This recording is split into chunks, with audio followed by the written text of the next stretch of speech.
Muito bem, vamos lá, continuando aqui na nossa terceira videoaula, não é?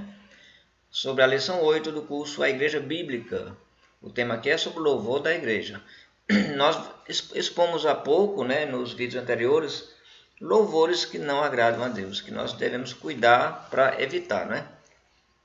A adoração é algo que nós fazemos para Deus, para agradar a Deus. Então tem que ser da maneira que esse Deus quer que a adoração seja. E isso ele revelou na sua palavra. Primeiramente revelou na antiga aliança, todo aquele sistema de adoração que acontecia foi tudo colocado por Deus. Ninguém inventou nada daquilo.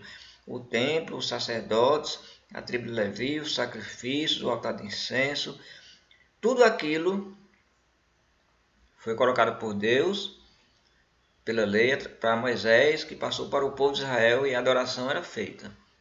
Agora na nova aliança, adoramos através de Cristo Jesus, nosso Senhor e Salvador, e essa adoração também está revelada no Novo Testamento pelo ensino que veio dos apóstolos e profetas através do Espírito Santo de Deus. Então, nós também temos que obedecer e seguir. Pessoas que quebraram princípios de adoração no Antigo Testamento morreram, pagaram caro, não é? Então agora também nós temos que cumprir, porque na volta do Senhor, nós temos que nos apresentar a Ele, né? Então temos que nos apresentar a Deus, certos de que seguimos aquilo que Ele determinou. Eu não sou perfeito, você não é perfeito, nós não somos perfeitos. Mas para esse momento, para adorar o Senhor, nós temos que seguir o que Ele determina. Da melhor maneira possível, nós podemos fazer, né? Então nós vimos aqui como era a adoração então. Como é a adoração no Novo Testamento? Como é a adoração na igreja? Bem, nós vimos que, vamos recordar os pontos que vimos, né? Bom, eles se congregavam para estudar a palavra de Deus, então nas reuniões da igreja, a palavra de Deus era lida, era estudada, havia uma pregação, havia um ensino, não é, da palavra. Também eles oravam, oração era parte integrante do culto cristão. Também eles cantavam, né? Cantavam hinos, não havia nada dessa aparelhagem de som, bateria, guitarra, desse som todo, nem outros instrumentos da época também não faziam parte. A igreja louvava em espírito com hinos, né? Também vimos que a igreja se congregava semanalmente para participar da ceia, então todo o culto cristão estava presente à ceia, onde era em memória da morte e ressurreição de Jesus. Todos os membros participavam do pão sem fermento e do suco de uva, do fruto da videira, não é? Que era o vinho natural que a igreja participava. O próximo ponto que ficamos de ver foi que também nessa adoração os membros ofertavam, contribuíam, né? Havia oferta com seus bens. Na antiga aliança, o povo de Israel dava o dízimo, né? O dízimo não veio para o Novo Testamento, agora a oferta passa a ser do coração.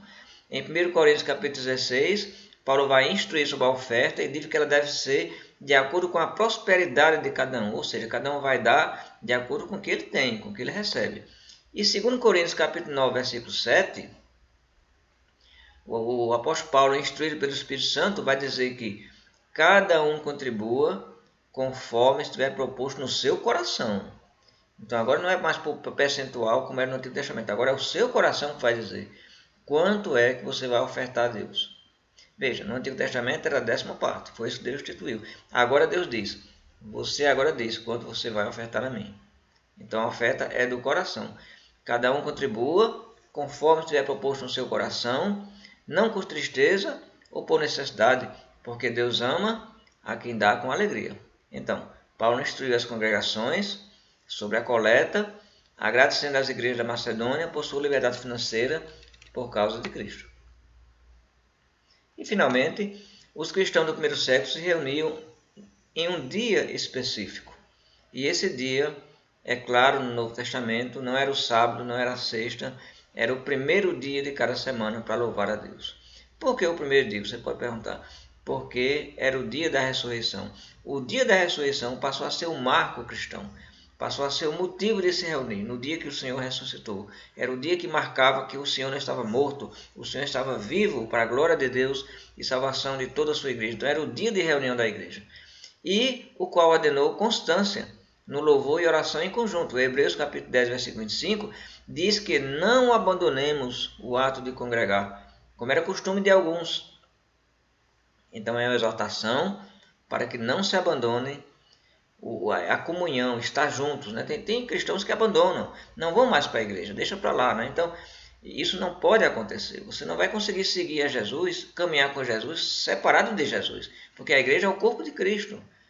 Entre os muitos seguidores cristãos da antiguidade, também apresentamos citações sobre o louvor cristão dos primeiros 2 séculos. Então, vamos ver algumas citações sobre o louvor cristão.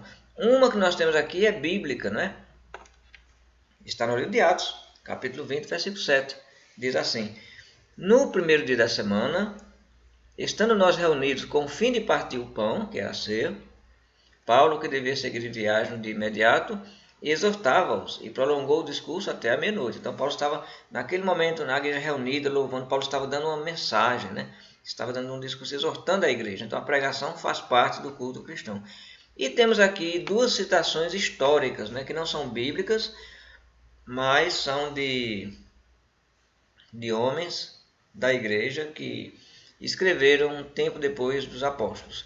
Temos no Didache, escrito mais ou menos entre 90 e 100 depois de Cristo, diz o seguinte: havendo confessado anteriormente seus pecados, para que a seu sacrifício seja puro, congreguem-se em cada dia do Senhor mesmo, partilhem do pão e deem graças. E Ignácio, entre 110 e 120 depois de Cristo, diz assim: se aqueles, por isso, que viviam segundo as velhas práticas vieram a nova esperança, não mais observando o sábado, mas vivendo conforme o dia do Senhor, no qual também a nossa vida ressuscitou através dele e da sua morte. Citação de Ignácio mostrando bem que a igreja passou a celebrar, se reunir, a adorar o Senhor, adoração passou a ser no primeiro dia da semana. E uma citação bem mais distante, né? Onde já não havia mais nenhum apóstolo, Justino, entre 150 e 160 depois de Cristo, ele disse: e no dia chamado no dia do sol, né? Era chamado dia do sol, o domingo, há uma reunião no mesmo lugar de todos que moram em uma cidade ou um distrito rural. Então note que havia o culto cristão desde cedo e hoje devemos também participar, porque como eu já falei no início da lição, você existe para adorar o Senhor, você existe para isso, eu existo para isso. A nossa finalidade nessa vida não é só viver, crescer, trabalhar, casar, ter filhos. E olha, devemos fazer essas coisas, mas o princípio fundamental da nossa existência é dar honra, graças e glória ao nosso Criador, aquele que com a sua mão nos sustenta. Então a adoração é algo muito importante de fazer, mas como nós falamos, né, tem que ser feito de acordo com a palavra de Deus. Por isso que é muito importante esse estudo bíblico, onde nós vamos aprender exatamente na Bíblia o que é que o Senhor requer na sua adoração de nós, né? Então a adoração é simples, você vê que o culto era simples. Orações, cânticos, fazer a ceia, contribuição com os bens, uma mensagem era dada, né? Era uma comunhão de adoração simples. Então sabemos que hoje existem cultos muito mais desenvolvidos, como coisas que nunca fizeram parte do culto cristão. Então veja bem, a igreja não é a sua nem a minha casa. A igreja não é a casa do pastor nem de ninguém. A igreja é de Deus, é de Cristo. Ou seja, nós estamos na casa de Deus, nós estamos na nossa casa. Quando você chega na casa de alguém, você fica à vontade, coloca os pés no sofá, abre a geladeira? Eu tenho certeza que não, né? Então, nós na nossa casa sim, fazemos isso, né? Na igreja estamos na casa de Deus. Então, na adoração, temos que fazer as coisas que Ele determinou, que Ele ordena. Então, vejamos no Novo Testamento o que tem lá para fazer. E é exatamente essas práticas que fazemos. Então, obedeçamos a Deus. Exatamente, obedecer a Deus. O louvor da igreja é tão simples e belo que muitos, achando insuficiente, inventam, né, as mais variadas formas para torná-lo mais colorido e nisso se atrapalham, né? Bem, Deus revelou a sua vontade sobre o louvor aceitável e os homens não têm o direito de modificá-lo. Se isso fazemos, estamos sujeitos à maldição divina. A gente tem muitos exemplos no Antigo Testamento. Deus falou sobre o louvor e a obediência, e o seu povo tem que obedecer à sua voz, no louvor, como em tudo que pertence à vida cristã. Muito bem, encerramos esta lição. Você tem a lição do Bem Texto em PDF. Você também vai ter acesso ao exercício. Se ele ainda não está aí, apenas aguarde que ele vai ser publicado. E parabéns e vamos em frente na nossa próxima lição, né, a lição 9, nós vamos estudar sobre o trabalho da igreja, ou seja, qual é a missão da igreja, né, aqui na terra, qual é a missão, o que é que a igreja deve fazer. Nossa próxima lição, que o Senhor te abençoe e te guarde hoje e sempre. Amém.